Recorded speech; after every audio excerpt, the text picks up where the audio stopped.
Ćao svima, evo nas ponovo. I danas sam donesem jedan zanimljiv tag koji se zove Potroši pet do 1. maja.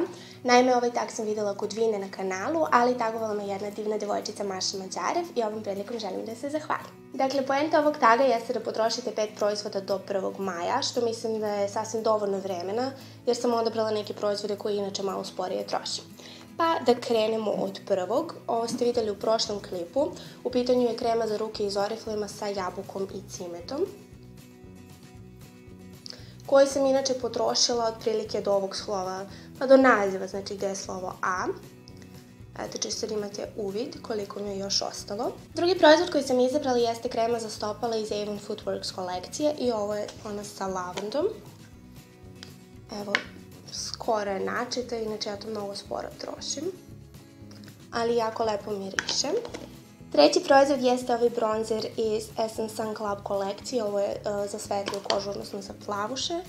Evo, sad ću da vam pokažem koliko mi je ostalo. Dakle, jako je veliki i nadam se da ću uspjeti da ga potrošim. Četvrti proizvod jeste lak za nokte koji svi dobro znate, dakle ovo je Evelyn 8 u 1 tretman za nokte. Potrošila sam otprilike pola bočice. I peti proizvod jeste moj trenutni favorit. Ovo je labelo za usta iz Balejne kolekcije. I u pitanju je Sweet Lady, to je labelo sa jabukom i cimetom.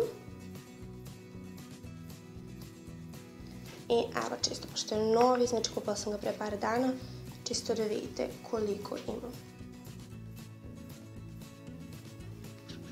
I eto, to bi bilo mojih 5 proizvoda. Snimit ću vam možda neki update za nekih mesec i po, čisto da vidimo dokle sam napredovala.